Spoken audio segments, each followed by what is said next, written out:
couple of months ago, I did a video on the history of the Yuan Ming Yuan Palace. Many of you saw it, and it was about how the British and the French went in and sacked the Summer Palace and looted it, burned it down, destroyed it, and so forth. And it made me start to think about what was happening, what happened during the Cultural Revolution with art. How was it treated?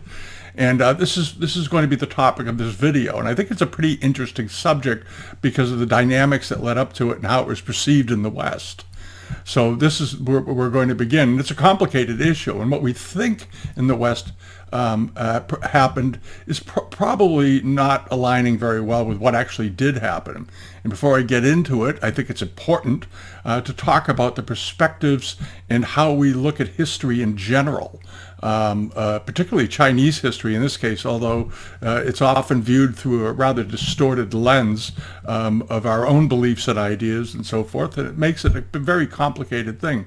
And perhaps we have a little bit of cultural bias at times, I'll put it that way, in the Western media and our own Western government's pronouncements. The first thing I'd like to sort of give you my views on it. As a child in America, I was raised during the 1950s and 60s, and we often heard about communism, the Russian communists, the Cuban communists eventually, and the Chinese communists. And through that lens or filter of Western media, we came to have certain beliefs that were often at odds with what was actually happening. All we knew then and now was that we opposed communism in all its forms, period, end of discussion. And we were told how terrible the ideas of communism were and was and were. We heard endlessly about the flaws, the violence against certain groups, repression of people living under the communist governments, and so on. We've all heard them. Much of it was true. Much of it was, of course, untrue and was severely exaggerated to paint a picture that vilified those who supported the system and was always focused on denigrating any and all resultant shortcomings, all the while ignoring the circumstances that led to the adoption of communism and its beliefs in the first place. I'm not pro-communist, as the idea of not living in a democracy would be totally antithetical to my personal beliefs. I was raised in New England with a family with roots going back to the 1680s when our family, my predecessors, came here first from England, clutching a land grant from Charles II. And 90 years later, we were very involved with the Revolutionary War in 1776, including a general in the army, numerous officers, people in our family were killed, and so forth. As a consequence of my own heritage, my personal faith and trust in the concept of self-determination within a democratic culture is set in stone. I don't have any weakness in that area. That said, it's important for me, and I think for everyone, to always keep in mind that our personal experiences are not universal for all people across the globe, as their lives and history, which shape their existence, is often very different and frequently at odds with our own beliefs and those of the broader U.S. population and people in Europe. Everybody has their own position.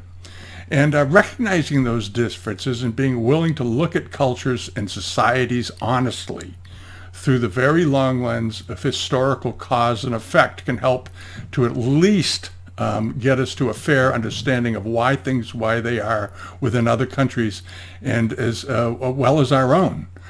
For no country's leader or population, including Western democracies, should attempt to justify some kind of exemption for our own cultural shortcomings when we as a society or a civilization violate the very things we claim to believe in by ignoring or intellectually minimizing the terrible mistakes we've made as though they're somehow okay. And by rebuking critics of our own errors, claiming we were deserving of some kind of a pass for our errors, more or less saying we were meant to, or we were trying to do the right thing. I think every government in every country thinks that at one point or another, even when they're making colossal errors. The reality of these justifications are nearly always an excuse for our falling victim to our own desires for power, wealth, status, success, We don't need to look very far to find examples of this hypocrisy, that we've totally violated our own purported values and beliefs by just examining our history. Some of our actions have resulted in the deaths of hundreds of thousands or even millions of people through violence, starvation, and so forth, often done for a cause that, when examined afterwards, had little legitimacy to begin with. We've made mistakes too. Here in the U.S., we've lived through and often blindly accept many examples of our own glaring missteps and hypocrisy in violation of our own self-pronounced democratic standards, and with only rare examples where mistakes and massive blunders resulted in any meaningful self-reflection, much less change. This often happens, and this only happens usually years or decades afterwards. I'll give you a few examples. In 2008 and 10, thousands of people should have gone to jail for fraud, and virtually none did. Okay, the banking crisis. There were a lot of guilty people. A lot of them were the heads of huge companies. None of them were really seriously prosecuted. Many of them benefited financially from it. Most Americans at that time just shook their heads, shrugged their shoulders, as though it just happened. And it was not intentional and could not have been prevented. This was sort of the prevailing view, despite numerous hearings 4 years before the collapse in Washington predicting what did happen would happen, and did, in fact, happen almost exactly as predicted and on schedule. They all knew it was going to happen, and nobody did anything to stop it. And then we have the totally ridiculous war in Vietnam, which escalated into a full-blown conflict over an event admittedly fabricated by then-President Lyndon Johnson. I know nobody likes to hear that, but he did. He and McNamara, who was the Secretary of Defense at the time, with the infamous alleged attack known sometimes as the second Gulf of Tonkin attack. The problem is the attack never actually happened. And they went so far with the fib, at one point the U.S. Navy even claimed to have sunk two of the attacking North Vietnamese ships that were going after them. There were no North Vietnamese ships. It never happened. And within a week or two of that, we escalated the war. In the end, according to the Encyclopedia Britannica, 3.3 million people died in the next few years after that, in 7 or 8 years following that declaration. 53,000 of them were American soldiers. It was all based on a fib. More recently, the war in Iraq. It was based on another utter lie fabricated about WMDs being in Iraq, alleged by the U.S. and British intelligence community in the Bush administration after 9/11. We attacked a country and a leader the U.S. had supported fully a few years earlier when they were attacking Iran. All right, but nobody got particularly upset about this. It seems there weren't big repercussions for what they did. Everybody just said, "Well, it's a war. Oh, the terrorists," and in the case of Iraq, it was all nonsense. There was nothing. There was no reason to attack them, other than Bush wanted to. And speaking of Iran, how did they become our enemy? Why did students take the U.S. embassy hostage during the revolution when our Carter administration was in power? Well, they did it because the Shah, who had previously been in power up to 1951, was overthrown in an election, and he was replaced with a reformer named, he was the prime minister, named Mohammad Mossadegh. And not many of you know this story, I suspect, but he went in and he nationalized the British Petroleum's oil fields, which they had been renting and not paying what he felt a fair share of the proceeds to the government. And he was overthrown in a coup d'etat that was later admitted to have been orchestrated by the United States CIA and British intelligence on behalf of BP. All right, that's what happened. Okay, there was not a legitimate revolution. It was fabricated and fomented by American intelligence and British intelligence people. All right, the Shah was installed and then went to lead the nation with an iron grip, including thousands of executions. Hundreds of thousands of people were tortured and imprisoned until his overthrow in 1979. His police force, known as Savak, was trained by the CIA and performed nearly all of the abuses toward the Iranian people during the Shah's reign of terror. All right, and in the end, a new Iranian government came in. He was overthrown. He was forced out. Some of you remember this. And the Shah was wanted back in Iran to stand trial for his crimes. They wanted to bring justice to him because he deserved it. And our president then was a fellow named Jimmy Carter, who refused to send the Shah back and allowed him to come to the United States. So the students in Tehran took the embassy. And interestingly, the fellow who led that attack on the embassy later went on to become the president of the country from 2005 to 2013. His name was Mohammed Ahmadinejad. All right. And then we had, of course, the BLM riots and the Antifa riots here in the U.S., killed dozens of people, caused billions in property damage in mostly poor communities from coast to coast. It went on for a couple of years. And the government officials here, our government did, and our Democratic leaders, did they do anything to stop it? No. Many gave it their tacit approval by their inaction or out of fear of political repercussions. Some even provided bail money for the violent protesters. Many of those bailed out were rearrested. A few of them went on to commit murders and arson. Okay. We didn't allow women to vote until the 1920s. The United States supported apartheid in South Africa until 1986, when it was the U.S. official position finally was changed. And even with that change in place, Ronald Reagan attempted to veto it. All right, so it's a little bit hard sometimes for us to sit here and look at our own history and then say, well, but the Chinese did such a horrible thing. And you need to examine their history. We did this. This is our history. We have to be honest about it. And when it comes to China, we have to be willing to look at the Chinese history and take a look at it, okay? And the things that we've done have resulted in all kinds of messes, all right? Gunboat diplomacy, you all know the story. Chile, the list is endless. So, you know, my point is that we're not a perfect country. We do not have a perfect history. We do not have a perfect government. Neither does China. All right, and recognizing our own shortcomings with a dose of humility, I think, would go a long way to guide the West when it comes to how we interact with our own neighbors as well as the most populous country on earth. All right, demanding others to do as you preach but not as you adhere to yourself is a very weak position. It doesn't do you any good. And these things can only be learned by knowing the history, the true history, the complete history. And to look at things in a 150 character Twitter soundbite or something like that, some ridiculously brief, boiled down clickbait thing, doesn't answer the questions. And it's very dishonest, and it condemns us all to repeating the same errors and atrocities over and over. When it comes to China, the West's general lack of understanding of their culture, and Asia in general for that matter, is vast and prejudicial. We don't know anything. We're unfamiliar with that culture.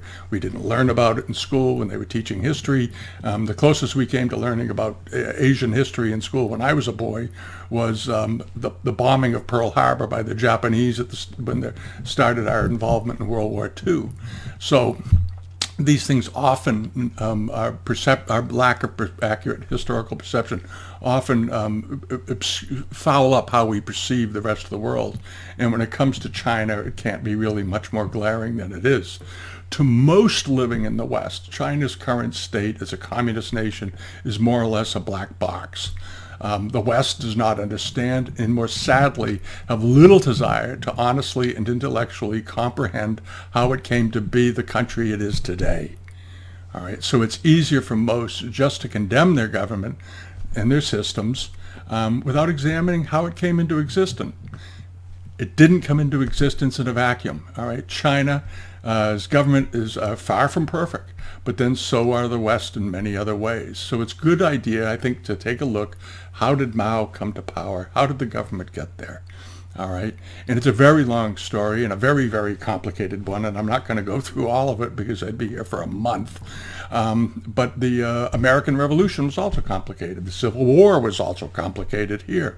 Not to mention World War I, World War II, the Korean War, and many other military actions around the globe since. However, every country in the world today is organized, have long and difficult histories, and histories that include struggles and abuses going back well before anyone took power and ordered others to fight for a cause of change. The Chinese Revolution was driven largely by outside influences that put them in the position that they were in when Mao Zedong and before him the Nationalist Party, which he joined, came into effect. So what happened?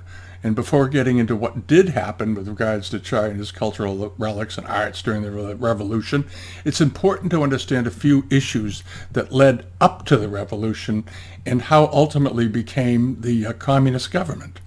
And this is the trail that you have to go down first to get to where they were in the 1930s and 1949 when Mao Zedong took power. All right. During the 18th century, let's go back a little bit. The Kangxi Emperor of China opened the doors for trade to the West on a limited basis with England. There were rules that had to be followed. Specific times of the year were put in place when foreigners could only come there for trade, how trade could be commenced, working only with Hong merchants and so forth. They set the rule book. It was their country. This is the way they wanted it. They had been fairly isolationist in many, many ways up until that point.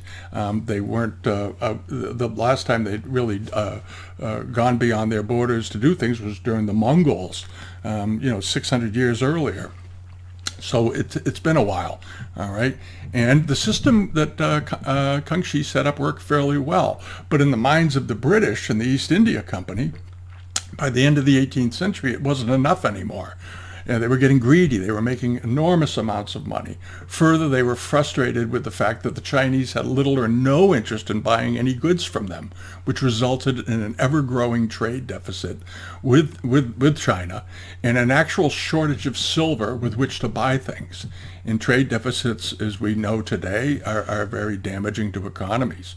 And it's interesting to keep in mind, too, that at the time, according to economists today, they calculate that in the late 18th century, China represented roughly 65% of the world's GDP. That's an enormous amount of money. That was absolutely huge, and the British East India Company wanted all of it. And to solve this issue partially, the British East India Company, as we've discussed before, decided to take things into their own hands by bringing into China illegally opium from their company factories in India in exchange for silver.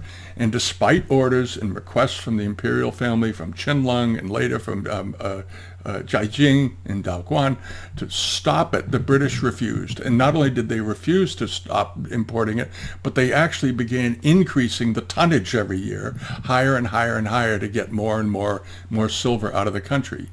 And this refusal resulted in the two opium wars that in the end not only crippled China's economy, but collapsed their imperial era completely in 1912. They were done. It wiped the country out. And following the end of the Qing dynasty, there were numerous battles, peasant revolts, a lot of turmoil.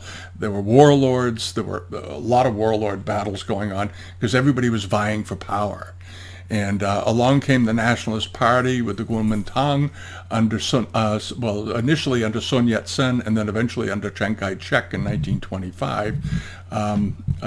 This is where the new era for China began. And the Chinese Communist Party, known as the CCP, was founded in 1921. Mao was one of the founding members.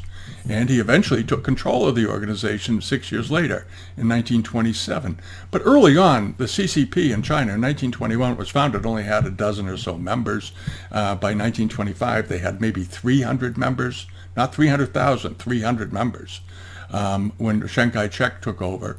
And Mao encouraged members of the CCP, the Communist Party, to join the Nationalist Party to unify the country. His idea, I think, was to unify the country, and then when the CCP gets big enough, he could take control of the country. And this is where the friction between Chiang Kai-shek and Mao Zedong, really got going.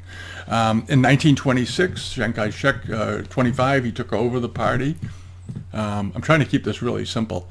The next year, he asked all of the communists to leave the party. He didn't want any of these communists, these communists to be part of his deal, and got them kicked out. And 6 months later, in October of 1926, Mao Zedong left the Nationalist Party.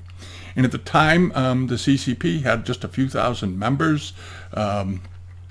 But they thought that Chiang Kai-shek was the future, and Chiang Kai-shek decided he didn't want them involved. All right, so that was it.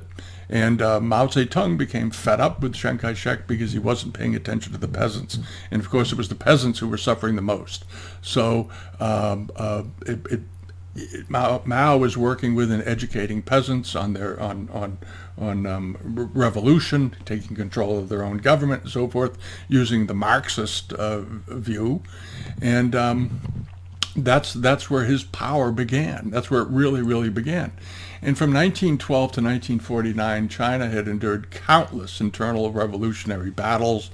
It had fended off attacks from neighboring Japan with their occupation of Manchuria, the Sino-Japanese War, and the subsequent horrific invasion of Japan into China, known as the Rape of Nanjing at the time, and today it's known as the Rape of Nanking.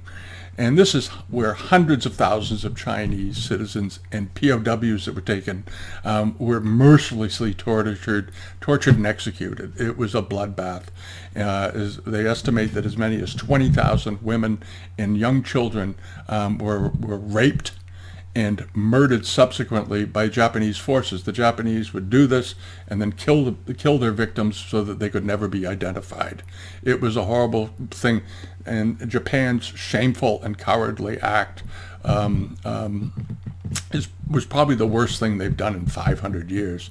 And it was only followed shortly thereafter, of course, by the attack by the Japanese on Pearl Harbor, which got us into World War II. But like I said, according to their records, 300,000 Chinese citizens were brutally murdered. And the images are so horrific, I can't show them on YouTube because it was just awful, the piling up bodies and so forth. The only good news to come out of that was that the General Matsui, who led the invasion, was executed for his war crimes, as were many others, because it was a war crime even then. And with all this history, why did the Chinese people opt for Mao and communism? Well, I think it's pretty simple. For the last 120 or 30 years leading up to 1949 and the 1930s, most of the problems that China was dealing with came from countries who purported to have some sort of democratic in principle governments. England had its well-established House of Commons. The U.S., of course, had elections and democratic things going on. France, same thing. Japan even had elections and so forth. And they all touted free trade and democratic governments. In the case of China, their trade was no longer free, is what happened to them during the 19th century and the early 20th century.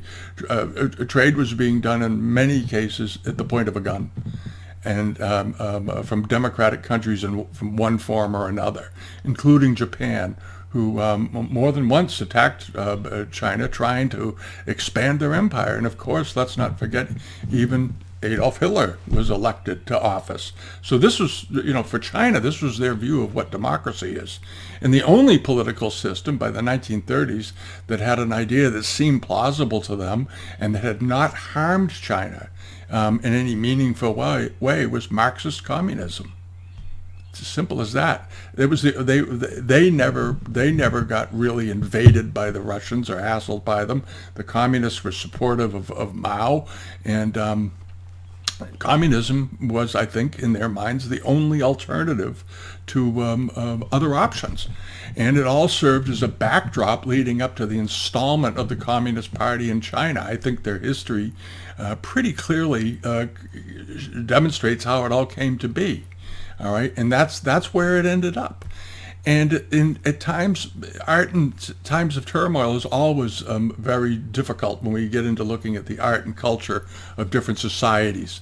All right, every military and political upheaval, regardless of geography, in addition to human suffering and destruction of infrastructure and material culture, always falls prey right along with all of it. Okay, art gets broken, art gets destroyed, historic buildings get damaged and destroyed, art collections looted and destroyed. During World War II, both the Germans and the allies, including Russia, looted hundreds of collections, took millions of objects. Much of it was recovered, fortunately, after the war, but much of it was not.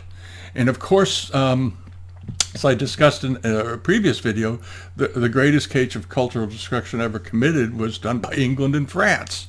The total looting and destruction of art from the Yuan Ming Yuan by the English and French is second to none. And just to refresh your memory, 1.5 million objects were either stolen or destroyed by the French and the British, not to mention the physical destruction of over 200 buildings, the entire complex at the Summer Palace at the hands of Lord Elgin, who ordered massive fires be set and explosives be brought in to blow up the stone buildings. And this was after they brought China to its knees for refusing to allow the British East India Company to sell opium inside their own country. They also killed thousands of Chinese who were defending their country as the British moved in and the French moved in. All right. The items taken, yeah, they should have been returned decades ago, along with a groveling apology and some kind of cash compensation, or perhaps pay for the complete restoration of the Yuan Ming Yuan itself. All right. That's what should have happened. It didn't. And it's disgraceful. All right, and for some reason, the British and the French, to this day, for some reason, they think that they had some sort of absolute authority and right to do what they did. Apparently, it's something they haven't gotten through their heads yet. The objects have not been returned, and nor has either country offered any reasonable argument for not doing so. It's pretty disgraceful. We'll just put it that way. So during the Communist Revolution, we heard endless stories about the new leaders in China, after taking power, ordering all of the antiques and cultural objects to be destroyed. This was in the news. I remember hearing it. I was in high school at this point in I was in junior high school, 66, 67, 68 in there, and there were all these stories on the media about how the Chinese, Mao Zedong has ordered all of the art, all of the relics, everything destroyed in the country. And this is what was going on. And it was just everybody in the West, I remember, was upset about it, even when I was fairly young.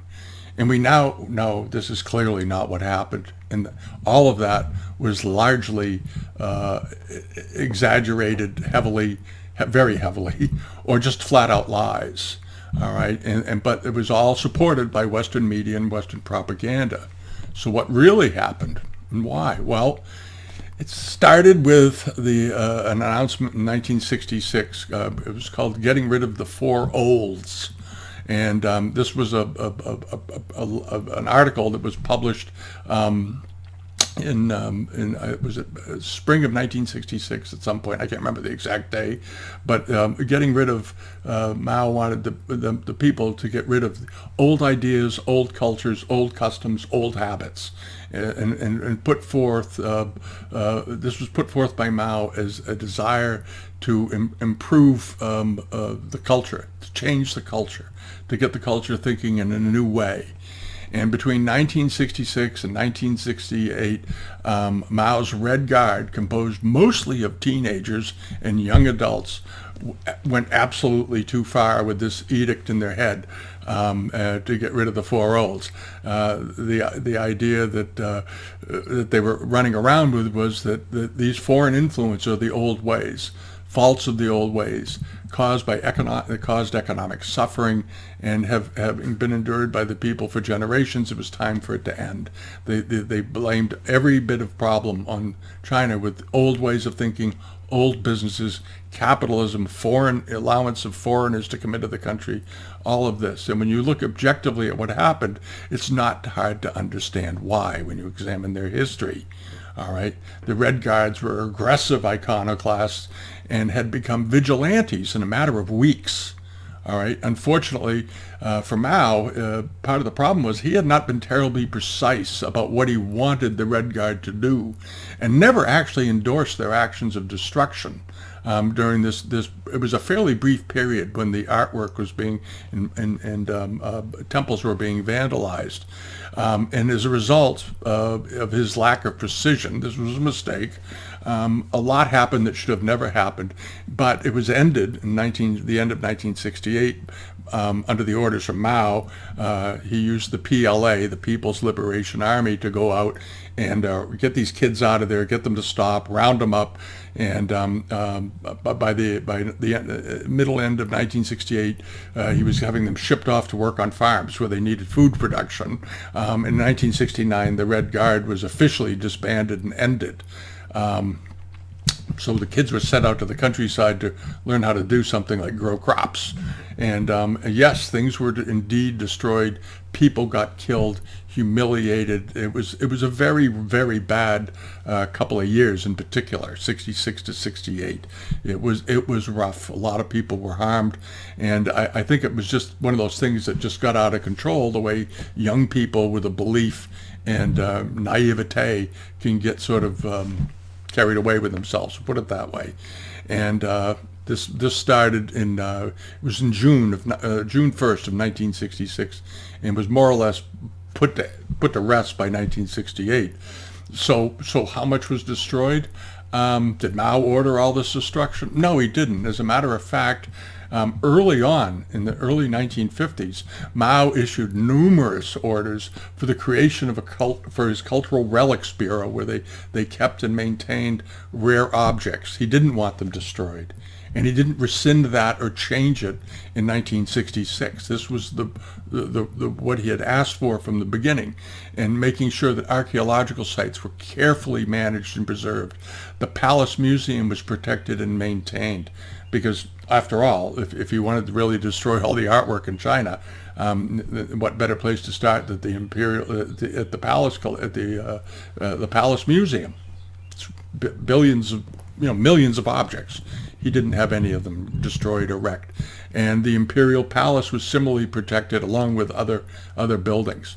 All right, and while it's true the Red Guard did for a couple of years destroy relics and books from some buildings that could be attacked, they tore facades off them, they removed Buddha statues, they burned them in front of the buildings, they looted libraries at colleges, they did all kinds of crazy stuff. There's no doubt about it. They absolutely did it, but Mao Zedong didn't want that done, and he had put orders out to protect cultural relics and sites. They did a lot of archaeology at the very time that all this was going on. The government had people finding cultural relic sites, doing archaeological work. They discovered some new things, major discoveries. One of them is the famous Terracotta Army. And today, what is there? What's left? Are all the temples, all the mosques gone? No. There are 33,652 Buddhist temples in China and 35,000 mosques, and all survived the Cultural Revolution. Some of them were banged up and some of them had to be restored. Absolutely. They were vandalized. Parts of them were ripped off and damaged. But interestingly, when Mao Zedong came to power in 1949, many of the old temples were actually in terrible condition to begin with. They'd been deteriorating. They hadn't been getting maintenance for 50 years because of lack of money. The temples were out of money. Temples at the turn of the century, 1900 to 1920, in there, were selling artwork to try to keep their temples in business, so to speak. But it was a very tumultuous time. All right. And today, many of those temples that were vandalized and that were in terrible condition before Mao even came to power are in better condition now than they've been for the last 140 years. All right, because the government ordered them preserved, ordered them maintained. All right, and I think it's a wonderful thing. I think it's a great thing. But the premise of promoting Chinese archaeology during the Maoist era from 49 to 79 promulgated the idea that the greatness of Chinese civilization was never contested. They never denied it, and they didn't deny their history. The nationalist and anti-imperialist cause that served as the major legitimization for the founding of the People's Republic prompted a glorification of China's past. This is what they were trying to push, was that we are a great country, a great culture, a great civilization, and we should be always mindful of our history and our heritage, something that every country should do, honestly. But interestingly, for example, on July 1st, 1971, during the Cultural Revolution, when so many people said that everything was being wrecked, the Palace Museum reopened to the public. And they had an exhibition of that, at that opening, of recent cultural relics that have been excavated since the revolution began in the early 1950s or late 1940s. Shortly thereafter that, within months, there was a publication known as Wenwu. These are catalogs of cultural relics. They resumed full publication, extolling admirably Chinese cultural past, with numerous articles and describing archaeological finds made since 1949. Lots of objects, amazing things were discovered. All right, and this was all done with the full support of the CCP and Mao. All right, this wasn't something that they discovered these things and destroyed them. They preserved them. We've all seen the sites that they've actually built museums on top of some of these sites because they want them to stay right where they are. And it's an absolutely fascinating history. There was numerous articles written that completely repudiated the idea spread by some, by some small gang of international imperialists and their lackeys are, spreading rumors about us that we're destroying things when clearly they weren't. All right, this was all basically fake news, as we say these days. And they were putting forward the idea that the PLA had soldiers who were out digging archaeological sites and helping. This was a full effort by everyone to preserve the heritage of China. And I'm very glad to know this. Because I've known it for a while, but for a very long time I was told that the Chinese Communist Party just destroyed everything. As a matter of fact, in 1973, I don't know if any of you remember this, but there was an exhibition of cultural relics that was sent around the world from China. All right, and this is the thing that the media hated to talk about, I think, at the time, because it showed that the Chinese were showing enormous respect for their art and their culture, and they put together a traveling exhibit, and it went to Paris and Tokyo, London, all around the world. It came to the United States. It went to Australia, and it was the most recent cultural and archaeological finds in China from that time period. All right, and since then, it's become very obvious that the Chinese people have a very deep and abiding appreciation of and affection for their long cultural history, and it results in art from every period. There's so many groups in China that are absolutely fascinated by different periods and have put enormous amounts of work into it and studying it. So it's very clear that the Cultural Revolution did not end interest in the arts, and we see today how much activity we're seeing on the auction market from Chinese industrialists and businessmen that can afford to, that have taken up collecting, and how much they're supporting the market, and they're repatriating a lot of this art back to China. So the total destruction myth is just absolute bunk.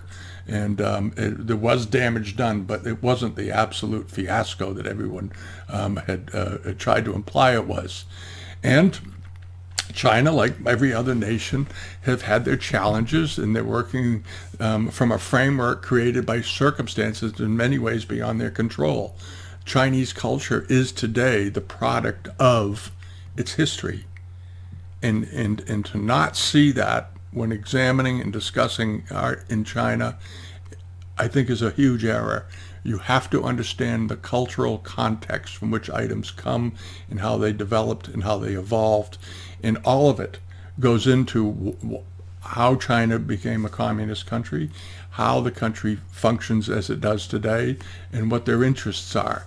And it is up to the people of China to guide their future. It's not up to the West to criticize them and to attack their art and fabricate stories about them. And, our job, I think, in the West, and I think China's job, is to encourage other countries to be the best they can. And that means the United States should do it with China, and China should do it with the United States.